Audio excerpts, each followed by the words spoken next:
All right, let's talk about compound inequalities. We're going to be working with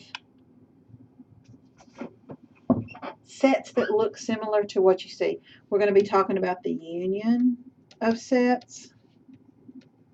And when I'm talking about union, I'm talking about putting two sets together.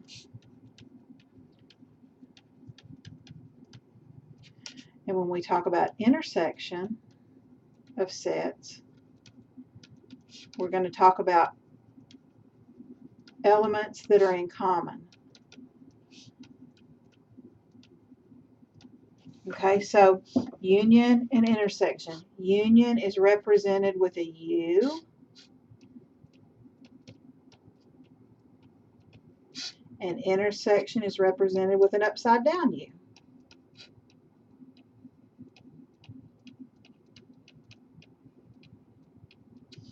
All right, so let's look at number 1. If I want to find the union between these two sets, and these two sets have numbers in them, just a list of numbers, what we're going to do for A union B is we're going to put everything that's in each set together into one set. And I don't have to repeat if I've already got something written. So what you just need to do is write down, I usually like to just write down the first set, whatever it is. And then I go to the second set, and anything I haven't already written down, I need to add on a union. So I already have a 2. I don't have a 4. We need to put that in there. I don't have a 6. I don't have an 8. And I don't have a 10. So I'm going to add those elements to my union set. Now, on A intersect B, I'm looking to see what do I have in common between the two sets. Well, each set has a 2 in it, and that's all. I don't see anything else in common. So A union B would just be the element 2. Those would be what's in common for the two sets. Now that's if you have a list of numbers, or you could have a list of anything. You could have a list of variables, many different things you could put in a set, just a random, and you're just looking for intersection, what's in common, union, put them together. So if I'm talking about doing inequalities, I need to think about what's going on a number line. So in this one, it says A, for my A's, I'm going X is less than or equal to 4. So that means I've got a bracket at 4, and my arrow will be going to the left.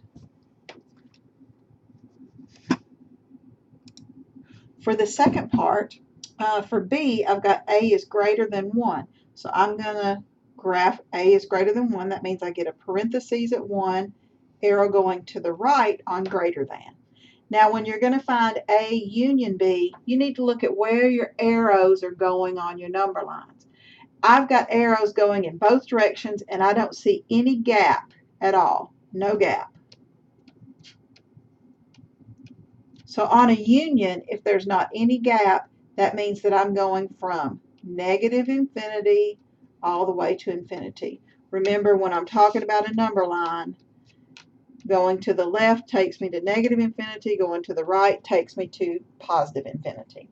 So if I am unioning these two sets together, I'm putting the two lines together. They're going in arrows in both directions without a gap, so in negative infinity to infinity. Now on intersection, I need to look at the overlap. Where do the two lines overlap? And you can see, I'm just going to draw, the two lines are overlapping right there. From, it looks like 1 all the way to 4. Now, I follow my graph as far as the parentheses and the brackets go. I had a parentheses at 1 on my graph, so on my intersection, it gets a parentheses. I had a bracket at 4, so I put a bracket on my interval notation for my intersection. Okay, let's look at the next page. Here's one, and what they've done is they've given you the interval notation set. Most of the time, I think on homework, you're going to have the actual less than or greater than symbol or equal to on homework, but let's just do a couple of these where interval notation is given. So on this first one, my interval notation says I'm going to get a bracket at -3, and I'm going to get a parentheses at 2, and then those are connected. And then that says unioned with, I'm getting a bracket at -2, and I'm getting a bracket at 4, and I'm connecting those. So what I need to think about is I need to include all the outer edges. Union, maybe that will help too. Include the outer edges.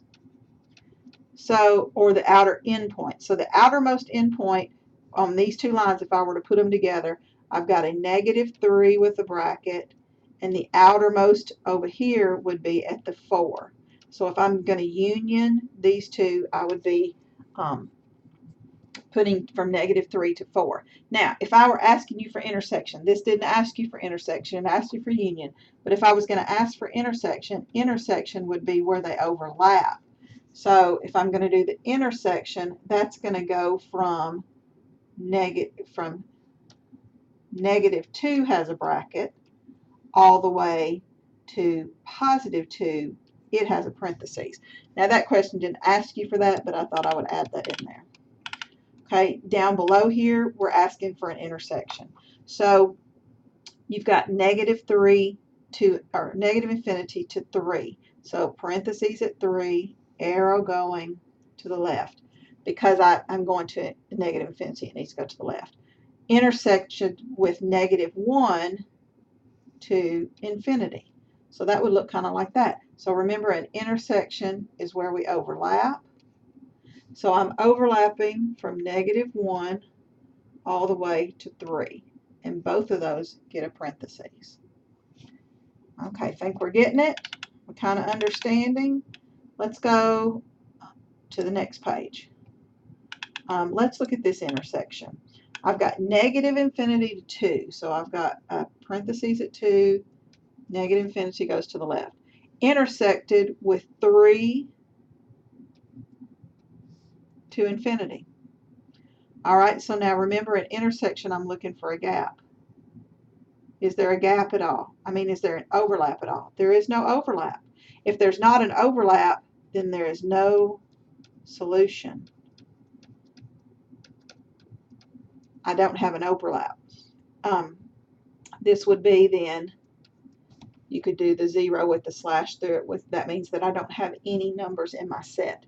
Now, I want to do this same one, and I want to do the union of those two this time. I'm going to add this in. Okay, if I do the union of those two sets, again, I don't have an overlap, but I need to show the interval notation of putting these two together.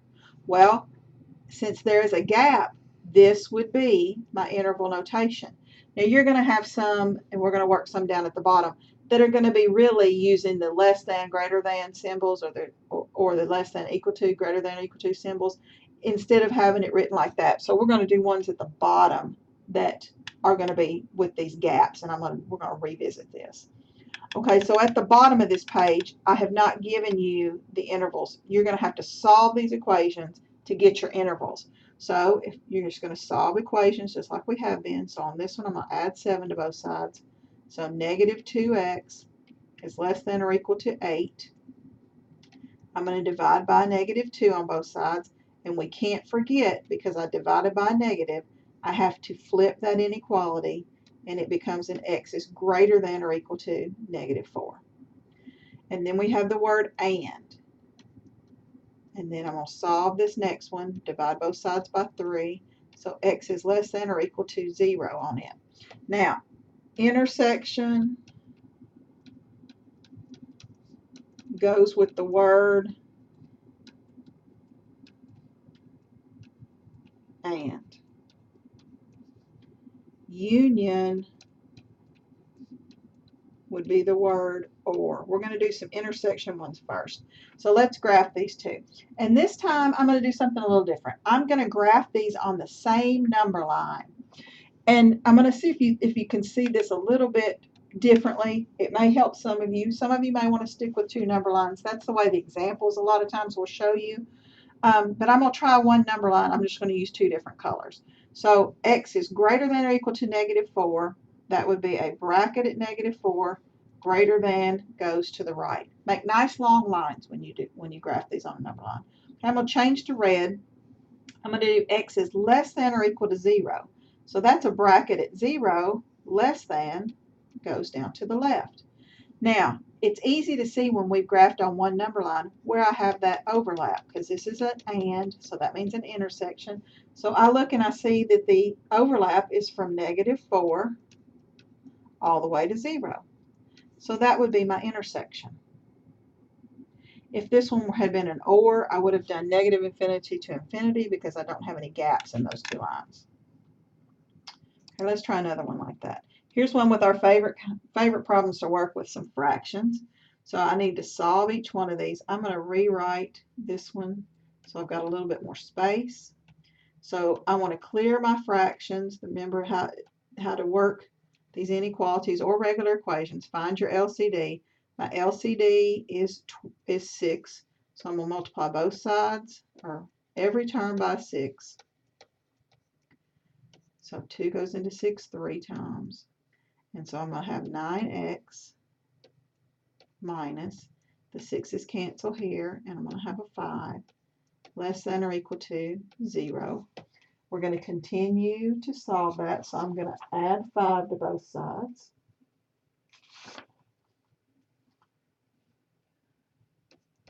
So plus 5, plus 5.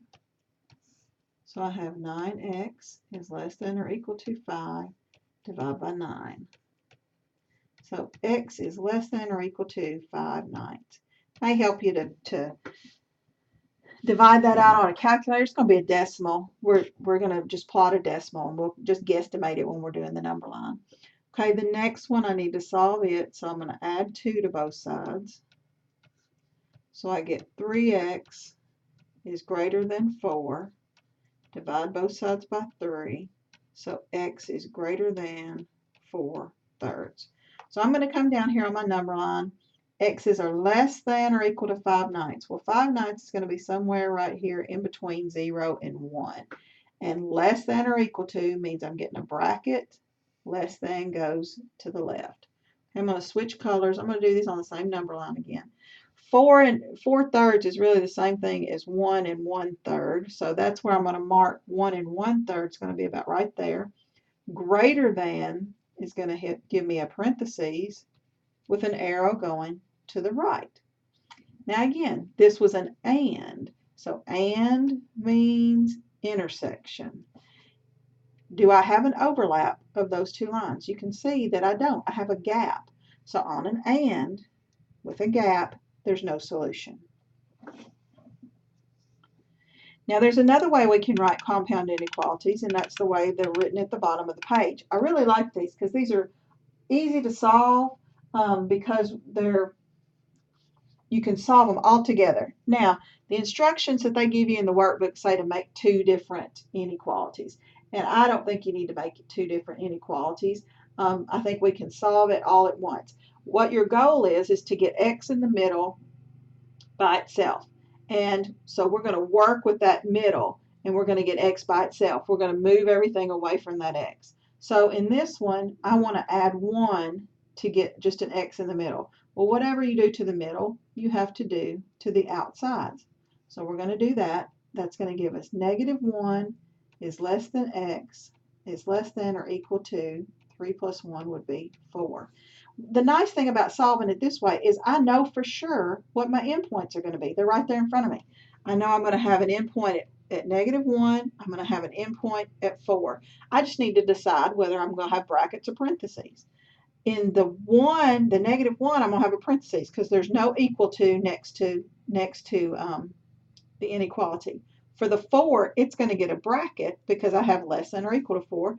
And then on these compound ones, just connect them. And so there's what your graph would look like. So interval notation for that graph would be -1 to 4, parentheses around the -4, bracket around the 4. Did I say parentheses around the -1, bracket around the 4? Right. Okay, so let's look down here at the bottom. because it's got a fraction in it. You may have a couple that you may have to deal with fractions. I'm not real keen on having to deal with too many fractions in this section, so probably not a whole lot, but just in case, let's do one. So to clear fractions, remember I'm going to multiply by the LCD.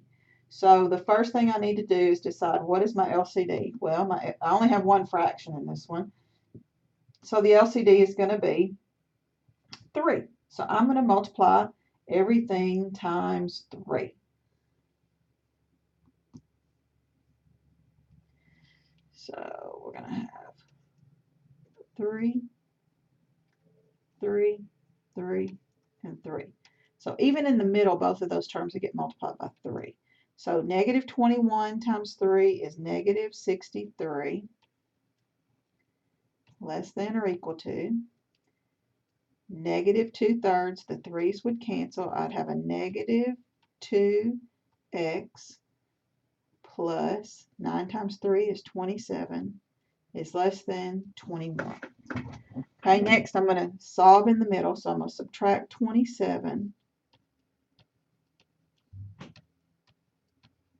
Okay, negative 63 minus 27 gives me negative 90 is less than or equal to negative 2x. Be sure you don't forget and bring that negative down. Less than 21 minus 27 is negative 6. Okay, now we need to divide everything by negative 2. So do not forget dividing by that negative flips those inequalities. So that's going to give me positive 45 greater than or equal to x greater than 3. Now, I need us to think about this before I graph it and pull out our common sense superpower. Remember your common sense superpower? Everybody's got it. When we're thinking about a number line, does 45 sit to the left of 3? No, it does not. 0 would be in the middle. You'd have well, let's put 0 further down because I've got 2 positives here. You've got 0 in the middle of a number line. 3 would be about, so let's say here's 0. All the way out here would be 45. Okay, so even though when I solve this inequality, I've got 45 on the left, 45 doesn't sit on the left on a number line of 3. So just be careful about that. And that's really only going to happen if you have to divide by that negative number. That's what flipped it around for us. All right, so if I'm going to graph this, I'm going to have a parentheses at 3 because it's got a no equal to with it. I'm going to have a bracket at 45, and then I'm going to connect them because this was a compound. So when I'm writing my interval notation, it comes right straight from the graph. Parentheses 3, going all the way to 45, and then you get a bracket. All right, let's look at some ors. So if you see the word or, that means that we're going to do a union. So we're going to be putting the two graphs together this time. So on the first one, I'm going to solve it. I need to clear those parentheses first. So we're going to distribute, and I'm going to have negative 3x plus 7 is greater than, plus 21 is greater than 15. See, even Miss Cox can make mistakes. All right, so I'm going to subtract 21 from both sides. I'm going to have negative 3x is greater than 15 minus 21 is going to give me negative 6. We're going to divide both sides by negative 3. There's that pesky negative, so we're going to have to flip it again, and I'm going to get x is less than 2.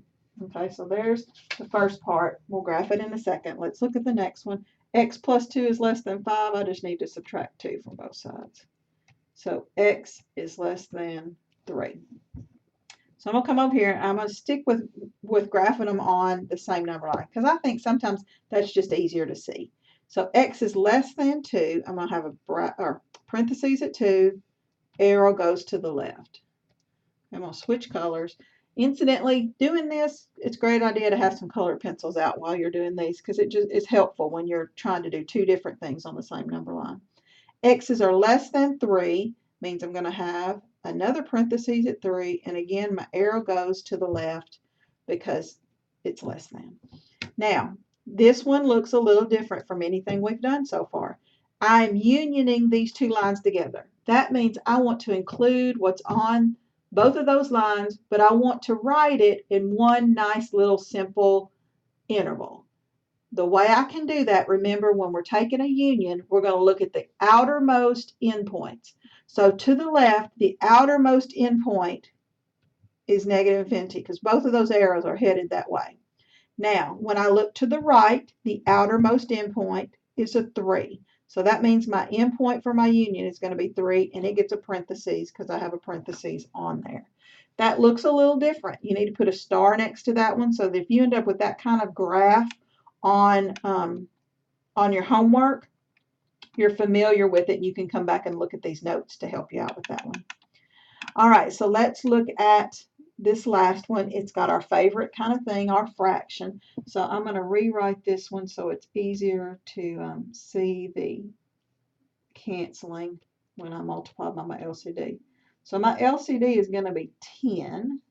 So I'm going to multiply all of these times a 10. So 5 goes into 10 2 times. 2 times 4x, or 2 times 2x would give me 4x. Gave you the answer there. The 10s will cancel here, and I'll have another x less than negative 20. So 5x is less than negative 20. Divide both sides by 5. So x is less than negative 4. There's my first part. On the second inequality, I'm going to add 2 to both sides. So 5x is greater than 3. Divide by 5. So x is greater than 3/5. So a small fraction that's going to be in between 1 and 2.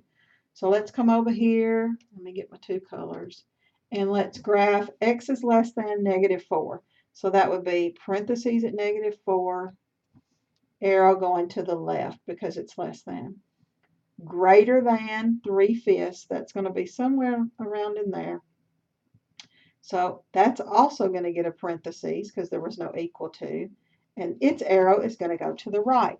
Now, this is one of those I was talking about earlier where you have a gap, but it is a union. So you're going to have to write an interval notation that puts these two together somehow.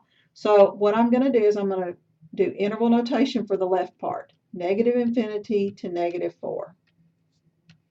I'm going to do the interval notation for the right part, 2, infinity. Now, the way you represent those together and show that you need to put them together for your final answer is to put your union symbol in the middle of them. And that's how you show a union when you have a gap in the graph. All right, so that takes care of our compound inequalities. We're not going to worry about these applications of them. I think this is plenty for you to have to do. Please remember, questions in homework, send me the questions. I need to know if you have questions. Have a good day.